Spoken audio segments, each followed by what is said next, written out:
people would start to reject my answers. They'll be like, "Oh, where are you from?" And I would say, "I'm French." And they'll be like, "No, you're not French." And I'll be like, "Okay, I'm Chinese." "No, you're not Chinese either." So I remember there was one guard of my building. He kept bugging me about where I'm from. And then he was like, one day I came home and he's like, "I know it. You're Vietnamese." I was like, no, I don't think so. I'm fully, I know my parents and all this is okay, your grandmother is Vietnamese.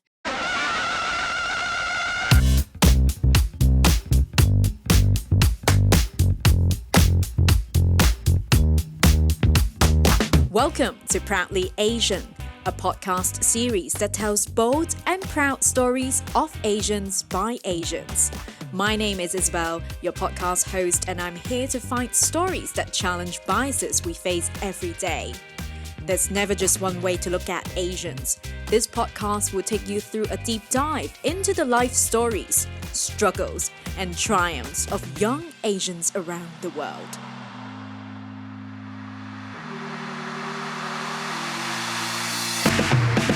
On today's episode, we have Ketty Shan, a French Polynesian interior designer who is the founder of Hong Kong design studio Ketty Shan.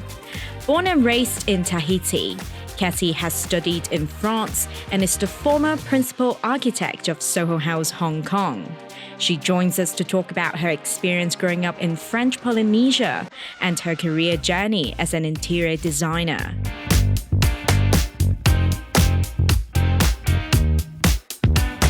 Welcome back to Proudly Asian. Now, perhaps you're wondering, where are we?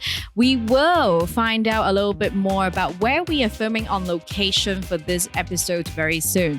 It might be a bar, it might be a cha-chan teng in Hong Kong. We don't know yet, but we're going to find out very soon. And sitting right next to me now is the interior designer behind this very cool space that we are filming from today. So welcome to Proudly Asian, Ketty. Thank you so much for joining us on the show. How are you today? Great. Thank you for having me, Isabel. I'm really looking forward to our chat. Yes, me too. Because as some of our listeners might know, they might find out through the intro of the episode that you are from French Polynesia and you're the first guest from French Polynesia for us. So we are so curious about your experience growing up there and also, how your family ended up there and everything, on earth. And also the story behind this space that we are filming at. Yes, I'm ready. Yes. So now, of course, we will get started with a set of questions that we ask every single guest of ours on Proudly Asian, which is, Ketty, tell us about your background. Who are you? What are you? And where did you grow up? Tough question. I can't answer this with one sentence only. I'll have to elaborate a little bit. Sometimes I even ask the question back, but because we don't have so much time, you wouldn't figure out. But so I'm Ketty Shan. I have an interior design studio based in Hong Kong. We opened it in 2019 and started with Hong Kong, a lot of commercial spaces, interior designs. And now we have some projects in Indonesia, in the US as well. Our clients contact us from different parts of the world. Our Hong Kong clients contact us for their other projects elsewhere. So very exciting projects. And I'm from French Polynesia. And the reason why I'm here is also because I'm Asian. I'm Hakka. My family history comes from the Hakka people in the south of China, so around Shenzhen. And that's what we're going to talk about today. Yeah, absolutely. Yeah. Definitely so curious about your experience growing up in French Polynesia. But are there any childhood memories that you can share with us? Basically what was breakfast like? Any Asian parents' expectations that you were subject to? That's the really funny, weird thing is that I didn't know we were Asians when we grew up. So obviously, my whole family is Asian, grandma, granddad, all the grandparents. And we were just being. Like it's just a very happy childhood without too many questions or, like identity crisis yet. But so very, very dreamy childhood when you can imagine. Have you seen Moana? Yes. That's how I feel. Straight out of Moana. Yes, exactly. Well, we just grew up very connected to nature, and my parents are also very grounded. Like I think it's very good that we did a lot of outdoor activities as well, and just happy to stay in the garden and play in the garden. And my dad really likes baking. So we would have really nice breakfast, like pancakes in the weekends, so a lot of childhood memories around food, which I don't know if it's Asian or French or Tahitian, no idea. But anyway, there's a lot of food in our family, love for food. And then it's always warm and beautiful, and the sea is so beautiful. But this we wouldn't know unless we would until I visited other cities or lived in France. I didn't realize how special my childhood was. And I also didn't realize how Chinese I was until I left and went to continental France for my studies. And then they were like, yeah, you're Chinese. They were like, why do you speak French? And I was like, well, I'm French. Yeah. And so this whole thing about confusion, are you French or Chinese or Tahitian came, and they're still going on. But at least I'm a little bit more experienced in trying to explain where I'm from. Yeah. So you mentioned growing up, you didn't really think much about whether or not you're Asian. Yeah. But did you know that your family had Chinese heritage? Was it something that's pretty much a part of your childhood as well? Yes, totally. So we definitely, we knew we're from the Chinese community, but it's a big melting pot if you want my opinion. Like I didn't feel like we were so segregated. So there's Tahitian in Tahiti who are the original Polynesians. You can think of it like the Maoris in New Zealand or the indigenous Hawaiians.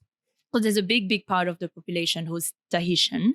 And then there's maybe 13% of French. And then some mixed,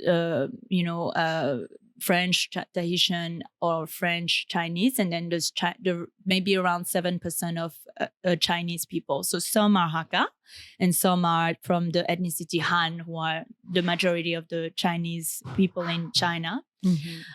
So yeah, it's a big melting pot, and the culture is also really mixed. So we have Tahitian, like the local culture, who is a lot about surfing and cool vibes, and we don't care about anything and life is good, mixed with LA, like the US vibe. We're surfer culture, very close, like because a lot of surfers come. There's also surf competition. So there's always Roxy, Quicksilver, Billabong brands out there. And then we are a French country. So we're not a French department, which means we have our own president and our own ministers and rules and all this, but we're just under the umbrella of France. So there's this French influence as well, because all our education, driving licenses, law is French, 100% French. Interesting. Yeah. So, I mean, I guess for some of our previous guests, for example, we had a guest from Myanmar, and then he said he would get questions about where is Myanmar? Yeah. What is Myanmar? Yes. I'm wondering if you get this kind of question a lot as well about French Polynesia. Whenever you tell people that you're from there, they're like, oh, where is it? Yeah, absolutely. And what is it like? You just mentioned it's kind of like Moana. Are there any skyscrapers, or pretty much like low rise buildings? Low rise, absolutely no skyscrapers. Everywhere. No, the highest there's really no towers, nothing. Wow. Which It's is such a flat. contrast with Hong Kong. Right. But I do, it's flat, but there's amazing mountains. They're so beautiful. And it's a lot of nature. It's still stunning, and I'm glad it's still keeping that very nature, pure form, because it's just not as developed as Hawaii, if you want to compare. It's just really, really down to earth and nature, kind of lifestyle. And it's just a flight away from LA. Yes, 8 hours only. 8 hours. Yeah. That's not bad. When people ask, when I answer, okay, I'm from Tahiti or French Polynesia, either I have only two kind of reaction. The first one is, oh my God, this is amazing. This must be beautiful. Like growing up there, I always wanted to go.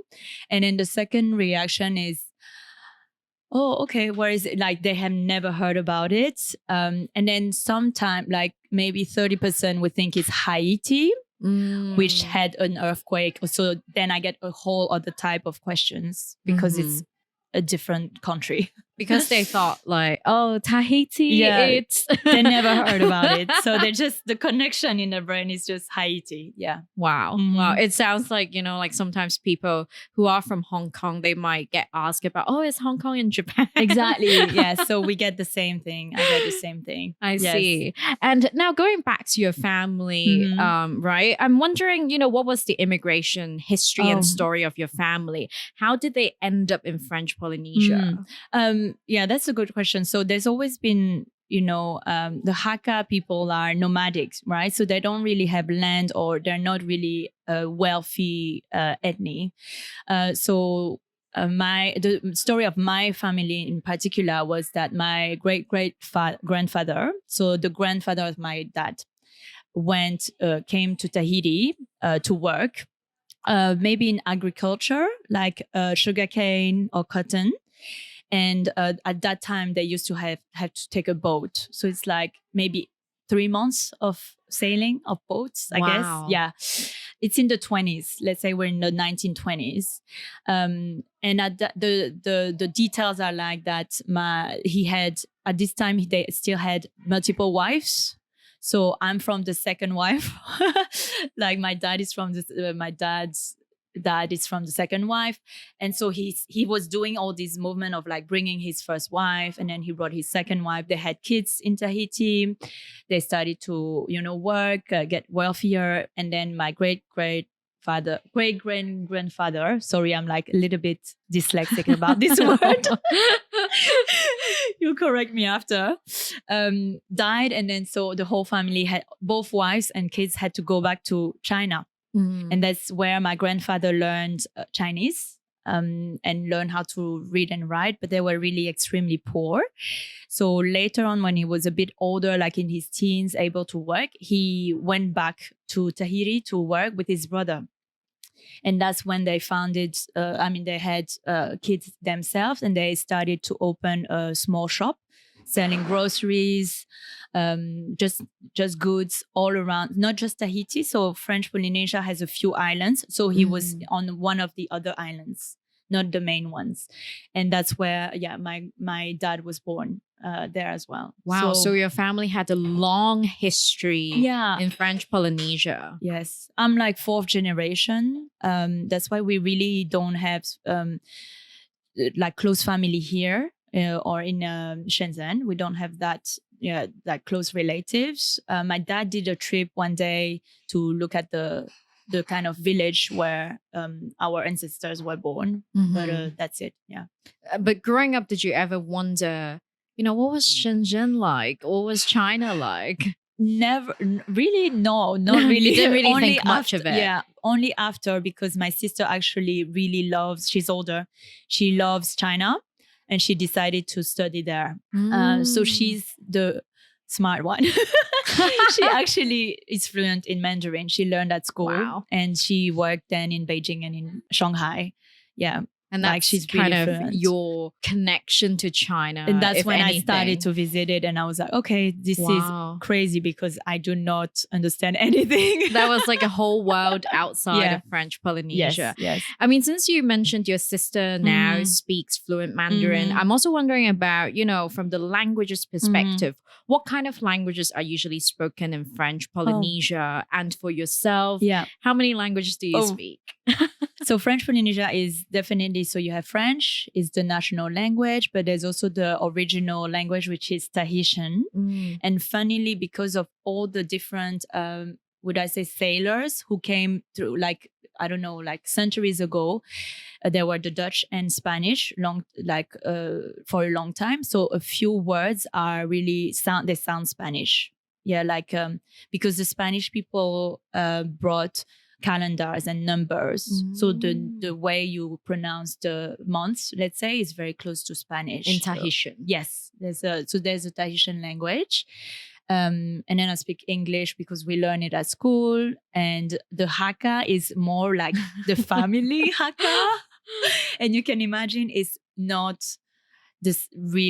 not a good Hakka. Like, I think it's just evolved with time and the generations. So it's like the Hakka that runs in the family. Yes. But not actual Hakka. And other families, even my cousin, I would try to tell them something and they were like, no, this is not how we say it. So everyone have a different version of each word.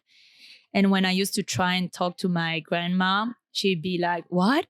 And then I would have to repeat it in French. She's like, oh, okay, you just want to eat. Okay. So totally not good pronunciation at all. So that's interesting. Yeah. But that's it. Normally your dominant language is French. Yes. Right? Yes. Right. Yes. And we learn a bit Spanish at school. So, but it's easy for us. Spanish, Italian when we speak French. So yeah. That's really cool. But I mean, just out of curiosity, like, are there any like Tahitian phrases that you can quickly teach us? Maeva means welcome. Maeva. Yeah. Maeva. Yes. There's a few vowels and sounds you don't have in Tahitian, like the F. But there's so it's really a cute language, but I'm really, once again, I don't want to teach you something wrong. No, I'm just so curious. Yeah. So those are the languages that you speak, but of course later on you also left French Polynesia and you moved to France, right? You know, what prompted the move? Oh, so we always go through our high school and then we leave usually to go to France or Canada or somewhere else to go to university, because Tahiti has a few universities, but there's not all the fields or industries that we want. So let's say architecture, I needed to leave and to study abroad. Yeah, and my sister was already anyway in France, so I just followed her. Wow. Yeah. Wow. And so when you arrived in France, what was your first impression? Because like you grew up in French culture as well, right? Mm-hmm. Well, the worst thing is I grew up in French American culture, and so arriving in France was so opposite of anything I knew. So everyone, like all the culture, the singers, the politicians and all this, and they love talking about politics. And I was just like, I really don't understand and I'm not interested.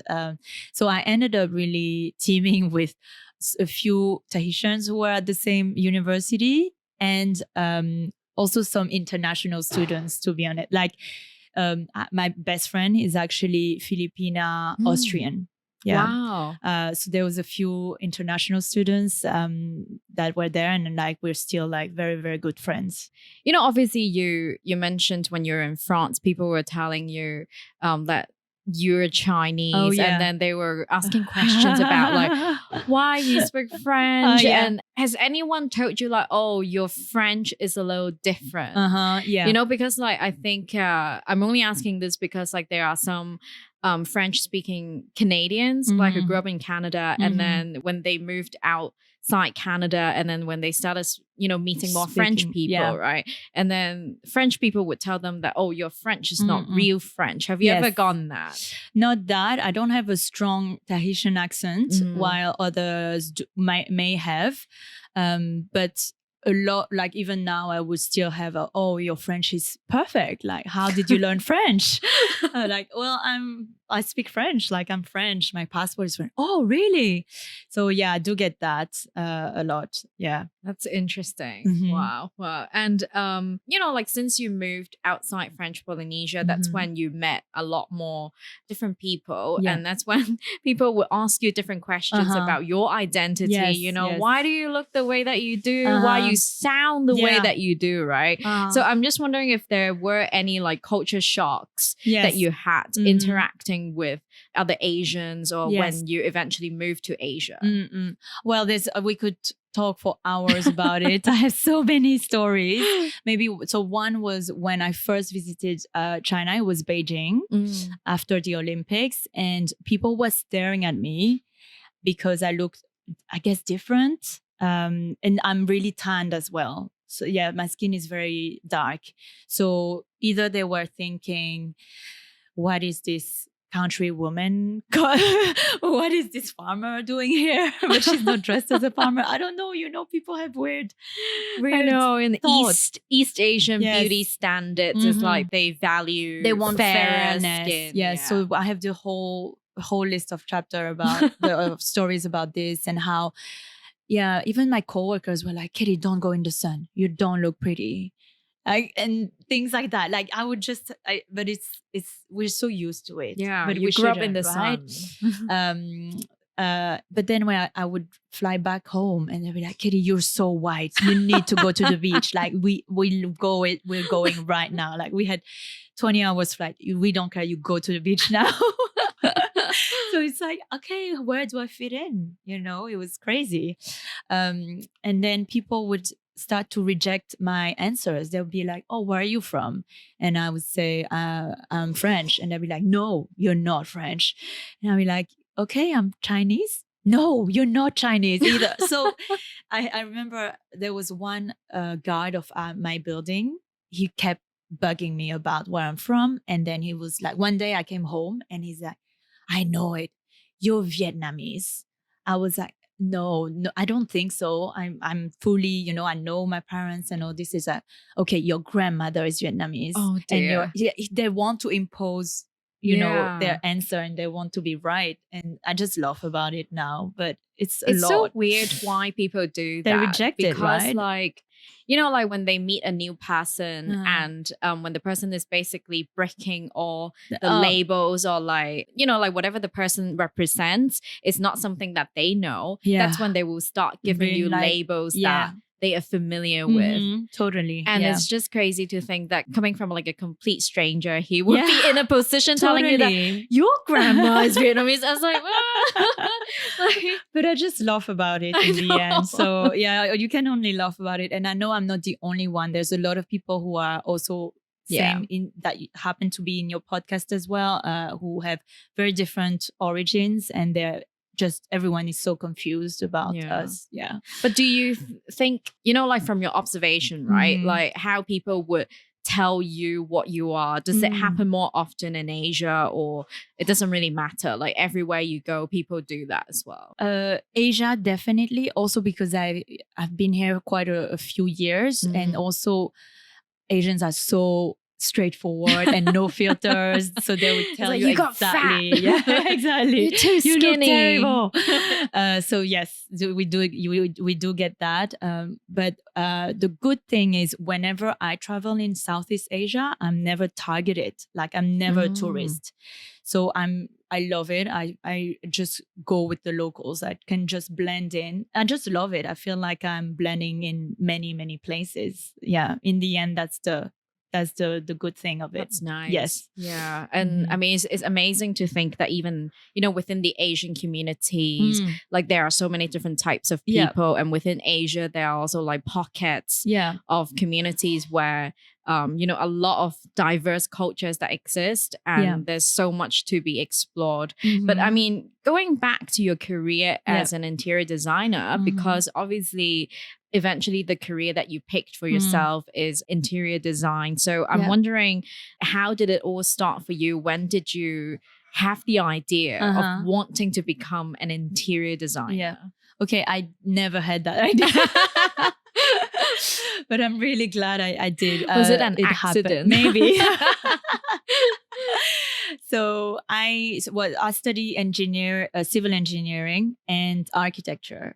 So that's 2 masters. And then I realized, wow, engineering is really not my thing. Like I finished the masters, but then I was like, I did an internship and I didn't like it. It was just not my, passion. Right. And so I did a year out in a design firm, in architecture firm in Hong Kong. And it was really fun because we got to design a lot of third-tier cities in China.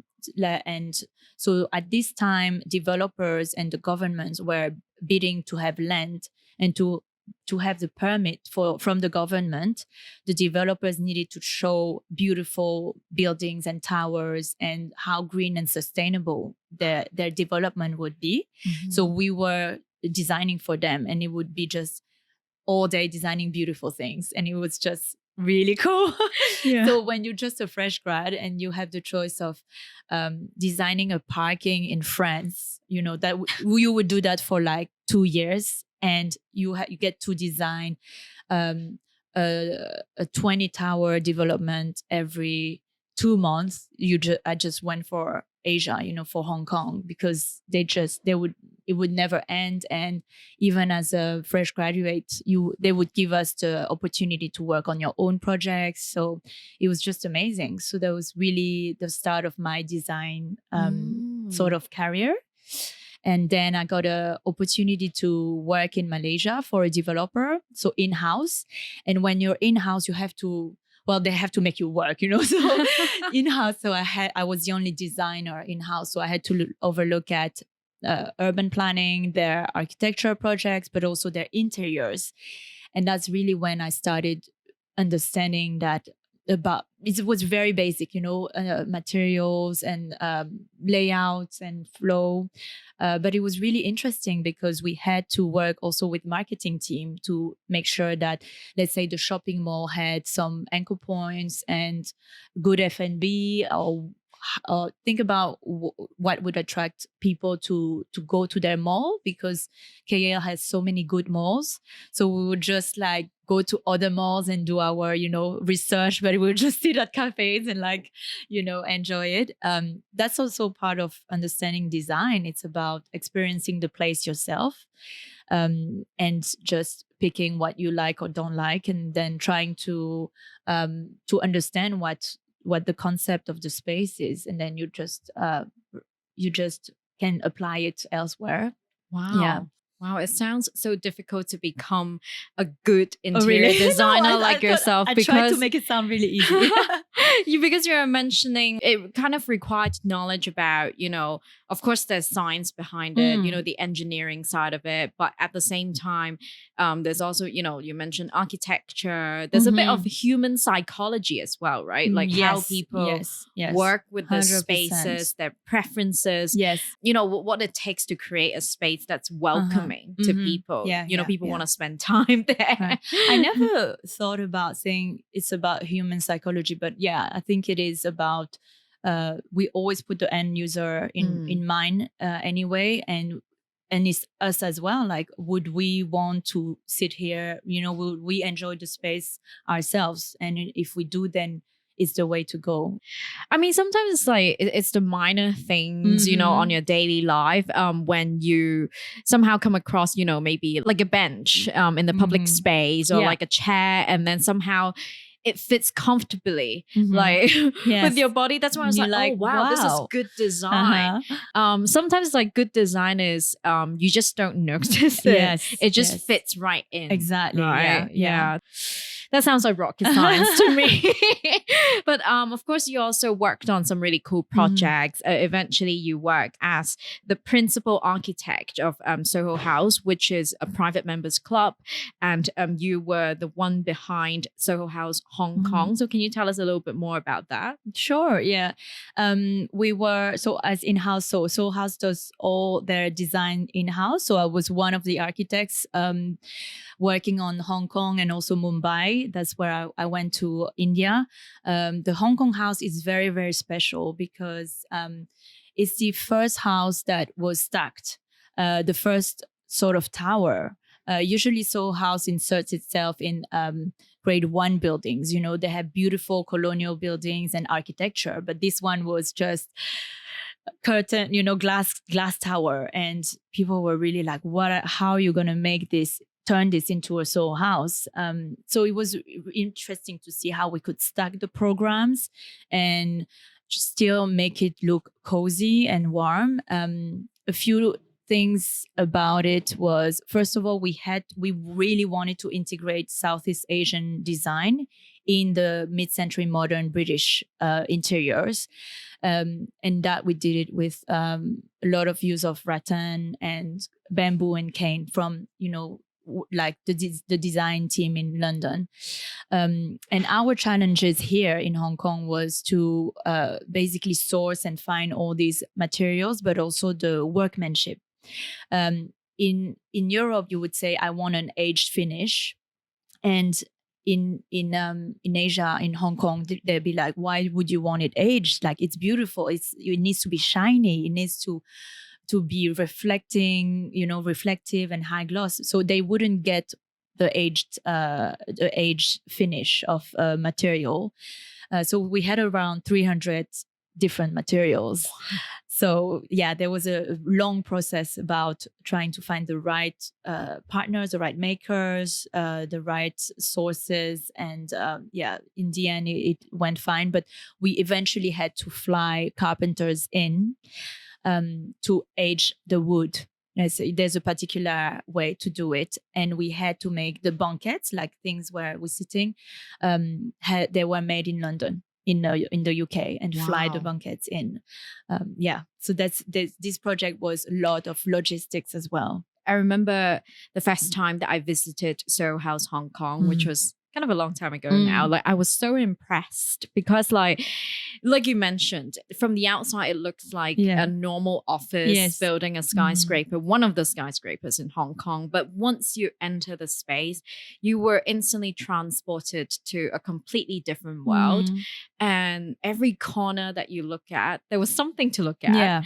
And I love how you guys also basically connected all the floors with a set of staircase, right? And then also one of the signature features of Soho House, or Soho Houses anywhere, is there's a pool. So can you tell us more about how you worked the pool into a skyscraper? That it wasn't even a rooftop. There's a little bit that was tricky because the building was almost completed before they signed the lease. So we had to make amendments while, finishing the superstructure. And one of them was, how can we have a pool? So we had to work out, are we going to put it on the roof? Are we going to cut the roof open? And in the end, it turned up that we could just have that size of a pool that you saw, and with a very shallow pool because of the weight of the water. Like, water weighs so much. It wasn't safe to put, such a crazy size pool. And this is why it got reduced to that size. And it turned out to be a very interesting. Totally. Like, we ended up saying, putting it still, like, we still need a pool bar. Okay. Like, there's no way we open a house without a pool. But it ended up being like our disco floor, club floor, and people just like using it. There was a disco ball dangling. Yes. Above the pool. Totally. I've never had a dip in the pool myself yet. The disco ball came only, so a lot of the design ideas were also added on by the design manager, Marcus Bowell, or the CEO himself, Nick Jones. So they would come to Hong Kong and be like, I want a disco ball here, or I want this here and that. And then we would have to change it. But a lot of their ideas were really extraordinary. Like, it makes Soho House what it is. How long did it take from start to finish for you? I think a year.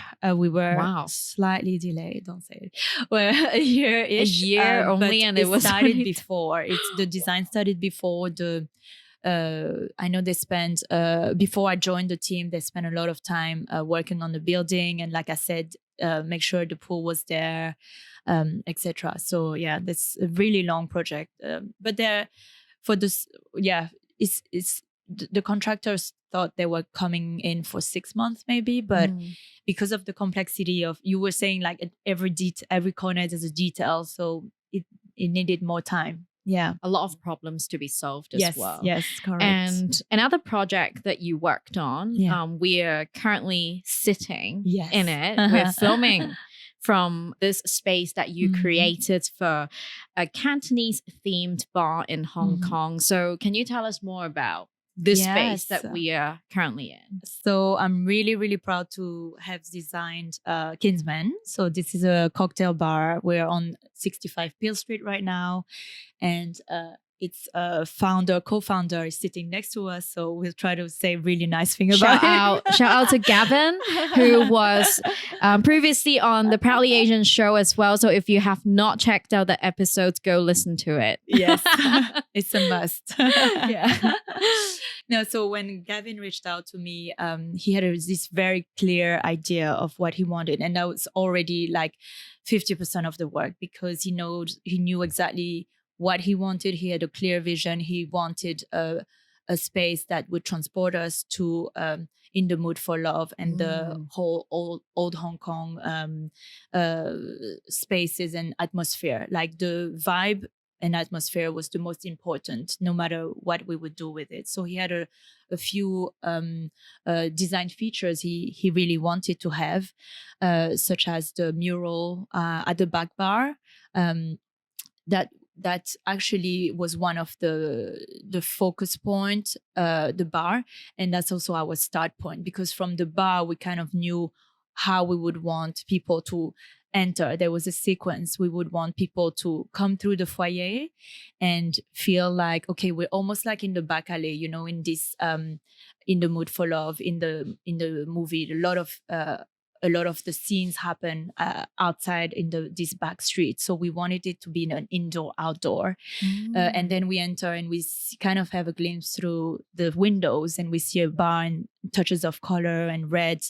And then after that, we see the seatings. And we wanted to also give intimacy to each of the guests, because this bar was really important to have to sit down and enjoy the drinks.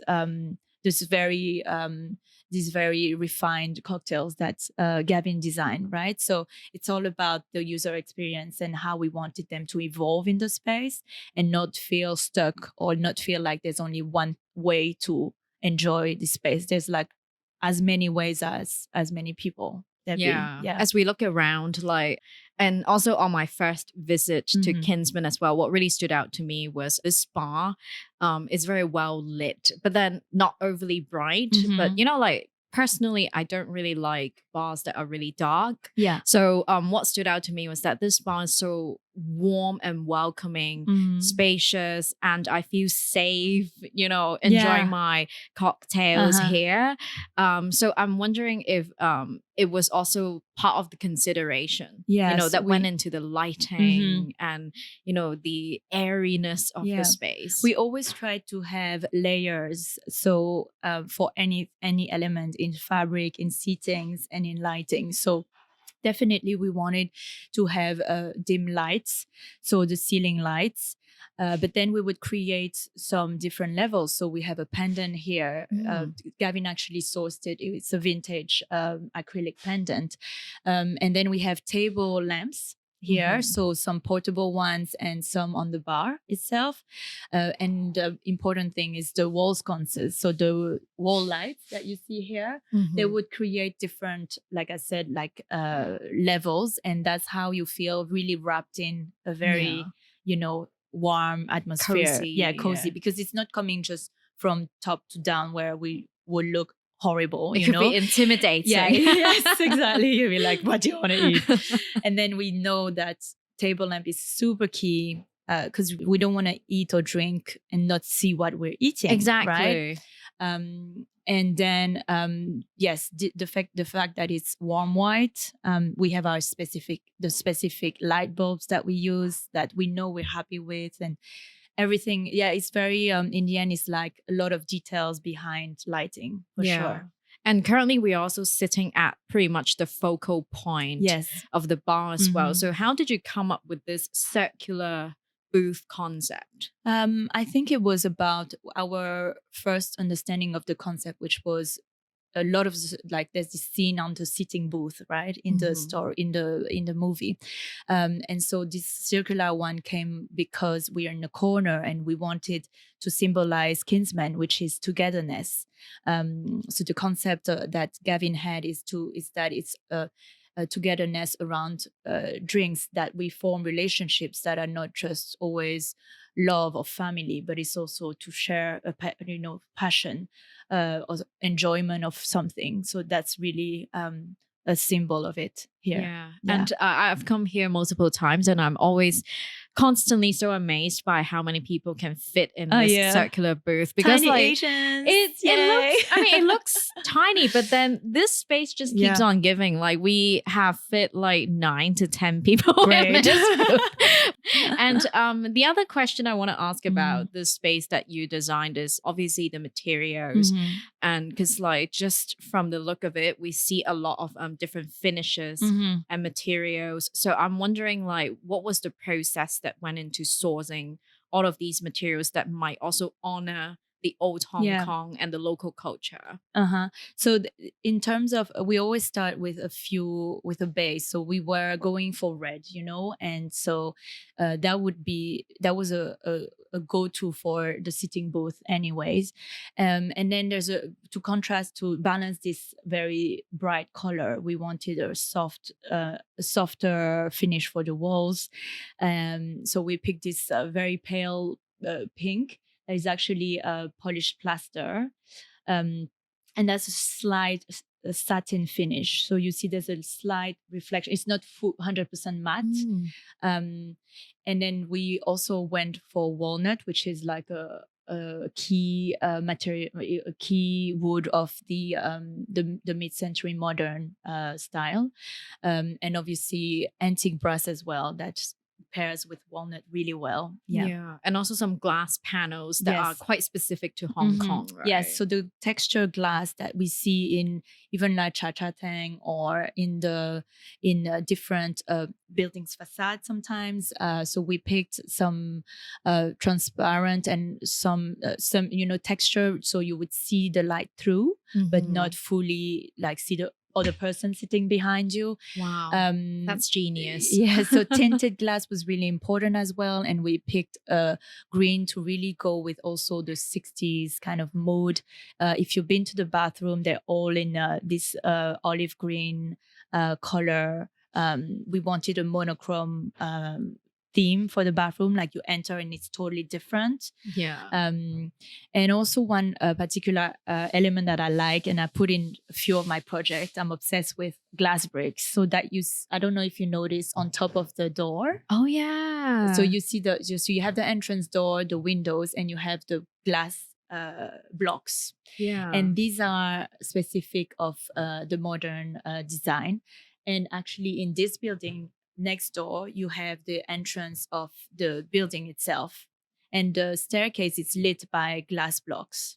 So in Hong Kong or in the world, in the mid-century modern, they use glass bricks a lot to let the light shine in, but not having full transparency. So when you look at this facade, you actually, if you go outside, you will see the glass blocks. So that's what we wanted to remind here. It's a little like hint of like, hey, we're part of this building and we're inside and outside at the same time. And also, as a visitor of the bar myself, what I really liked as well is like it's quite functional, because like where the bar is under the bar table, you also added some hooks for people to hook their bags.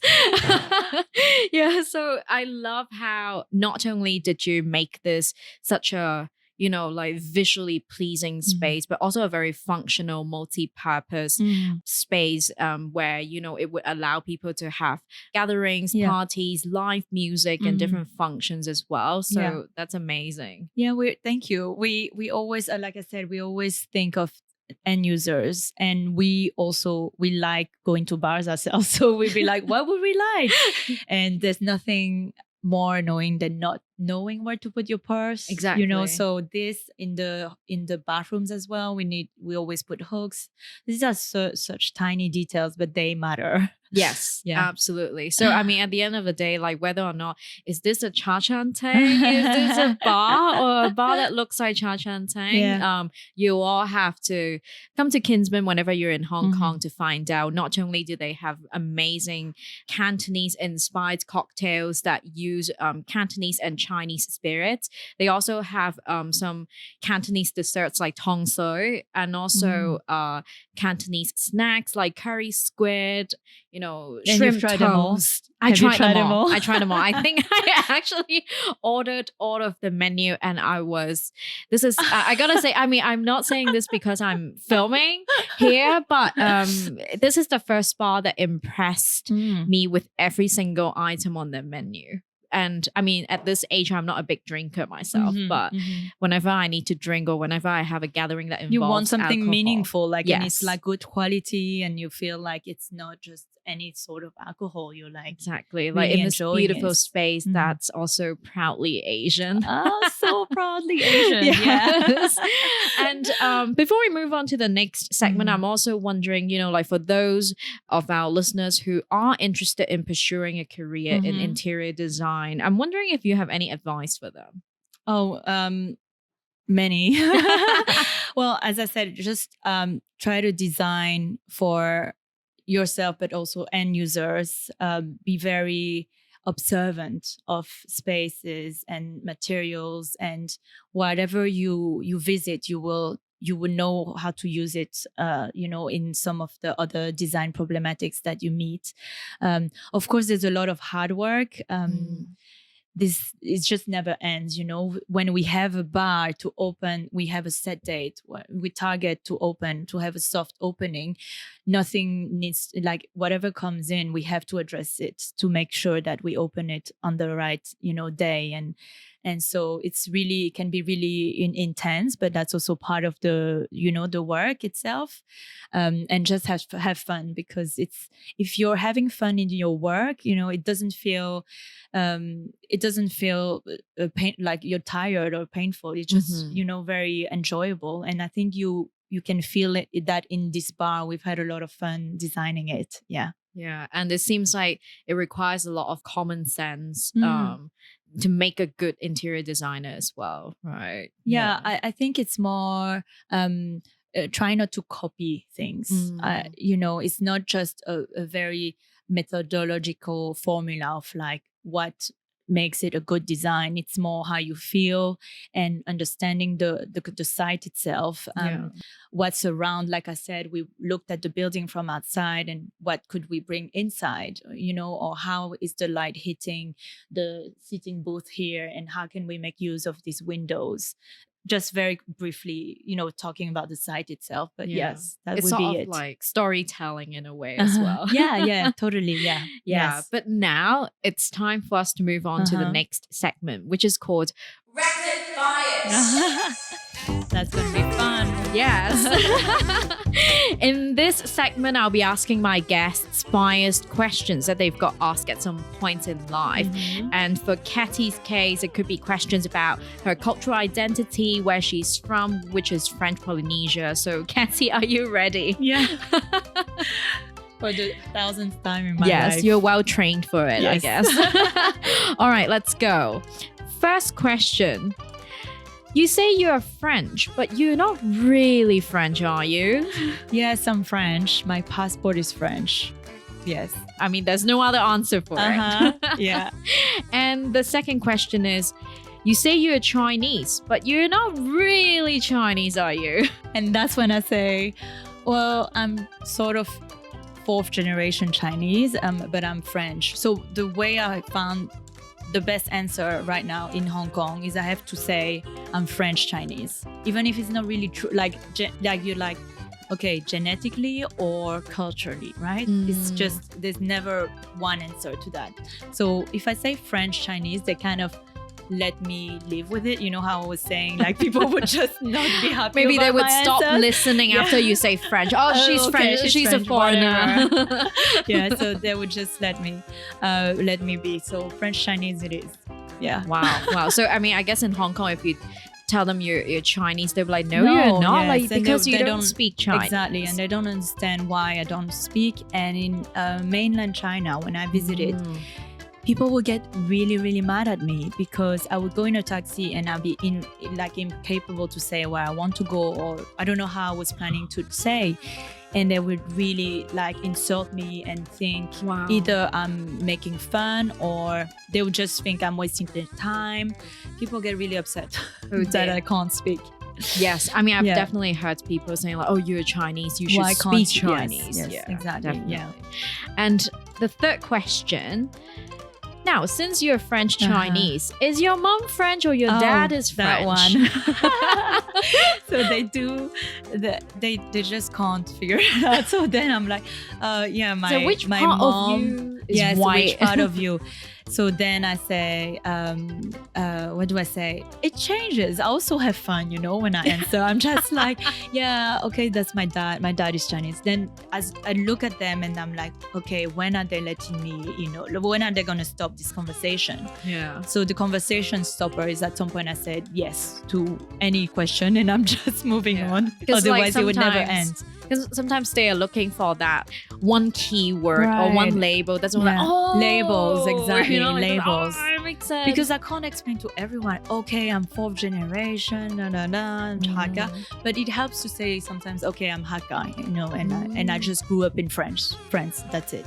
Yeah. Wow. Yeah. The kind of like narratives and stories you have to adopt just so you make sense. Adopt and adapt. Always. Adapt. Yes. Adapt to the audience. That's right. Yeah. And the fourth question. I'm sorry about the earthquake. How is your family? That around that time where Haiti got hit by an earthquake, it was, and I still have it sometimes, that comment. And then I'm like, oh, it's okay. I come from Tahiti. So then I'm like, my family's okay. They're in Tahiti. But I guess they still wouldn't know. Sometimes they realize and I'm like, oh, okay, I thought it's Haiti. Or sometimes they wouldn't understand. They wouldn't realize and they'd be, just done. And the next question. I heard there is a lot of violence in your hometown. Is it true? Yeah. So sometimes I just say, oh, I'm going back home, for Christmas. And they're like, is it really dangerous? And then I'm just, it's sort of dangerous, but it's not. So I'm like, it's okay. But then they go really like, I heard really bad thing. People get killed. I'm like, wait a minute. It's like, where are you referring to? Where do you think? So, and then I said, oh no, it's actually Tahiti. And I'm sorry. I thought it was Haiti. Couple of times.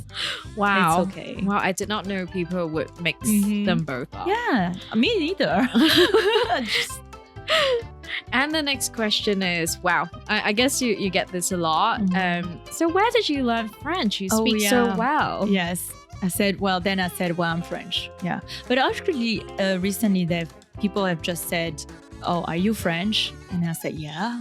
They said, how do you know? And they said that I have a French accent, which is crazy. Do I have a French accent? Not so strong. A hint of it, but not the strongest I've come across. Exactly. Yeah. People say I have, anyway, people. It's like people would only see and hear what they want to see and hear. And the last question, this is a very odd one. Weird. Does your boss pay your rent? Yeah. That needs context actually. So it was one of my few first years in Hong Kong, and I was living in Kennedy Town by myself, and my work was in Wan Chai in my design office. So every morning I'd bump into that person in the lift and he's like, oh, morning. So I'm like super happy, really nice. He says good morning, and he always asks questions like, where do you go to work, blah, blah, blah. So I say Wan Chai. Okay, another day is like, so is your boss paying you for your rent? And then I'm like, why would my boss pay for my rent? Should I walk to work, And I'm like, maybe I should talk to HR. Like, should they? Do bosses pay for your rent here? I didn't know about Hong Kong. And then really only months or years later that I realized that he was actually thinking I'm from Philippines, or I work in Wan Chai as either a domestic helper or any of these biased categories. Like, And now then I got really shocked and I was like, oh my God, he actually, he was making it as an assumption, because I really thought my boss had to pay my rent. That would be nice. Yeah, I was about to ask him. Yeah. Wow. That's crazy though, right? Yeah. So it's kind of crazy to think how in Hong Kong there are a lot of people who tend to, when they come across an Asian person with like tan skin, that's when they would assume, oh, you must be a domestic helper. Totally. And there's so much like negative connotation around the label of domestic helper in Hong Kong, but it's just a normal job. Exactly. So I'm not really sure why people have to discriminate. Yes, and look down on them. And on me. So Wan Chai was a little bit like, I love Wan Chai and work there, and I realized that if I'm there, I'm put a label on, like I'm they would think they would assume worked at else. a bar. Yeah. And I dress normal, right? Okay, don't get me wrong. I wasn't like dressed weird or something. There's like one, I mean, just to clarify for our listeners who are not from Hong Kong, like there's one street in Wan Chai where there are a lot of bars, which is kind of the red light district, a little bit like that. But there are also many different neighborhoods or like communities in Wan Chai. There are like normal office areas, and I remember there's a street that's full of furniture stores as well. Yes, and hardware and materials. Well, anyway, Ketty, thank you so much for going through this round of rapid bias with us. Thank you. It's okay. All right. I'm exhausted. Have a glass of water.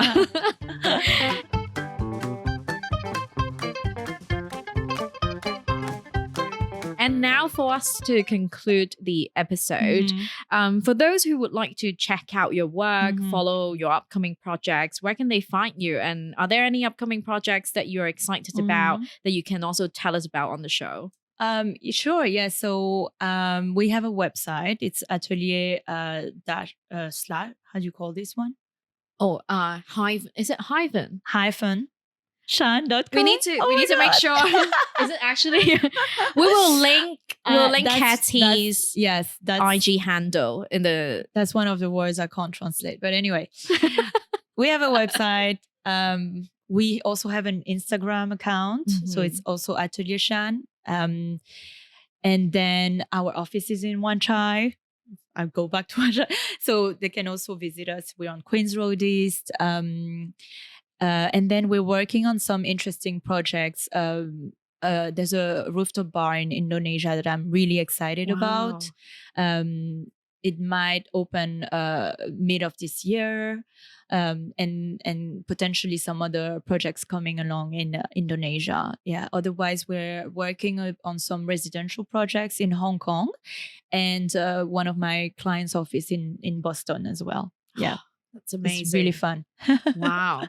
This job just takes you all over the world. Oh, we're not flying there, but Indonesia we might go soon. So most of the design work is remote. Yes. Wow. Yes. I had no idea. Yeah, Indonesia. Well, when we can, we would go there, but otherwise we're so busy that it's trying to also like be more efficient, right? If we can, we've been having a lot of like Zoom calls and meetings on Zoom, and it's been going really well. Wow. Amazing. Well, I look forward to seeing more of your creations. Yes, I'm sure they all will look amazing. Thank you so much. Thank you. And before we go, I just have one last question for you, Ketty. To you, what does it mean to be proudly Asian? Well, it's very nice to be with you on this podcast, because it's something that I didn't, like I said, address when I was younger or teenager, and maybe things would have been different, like experienced differently if I kind of had more thoughts about it, or more connected to people who were with a similar story, or just were different, right? So to me, it was also important to be on this podcast to like reach out to others who might be like that as well.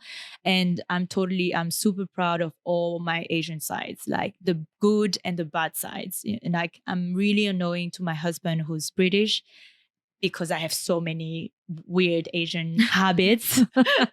I'm obsessed with food, and I always need to have food in my bag, and I need to drink hot water and all of these things. And rice. Rice needs to be cooked in a rice cooker, otherwise it's not real rice.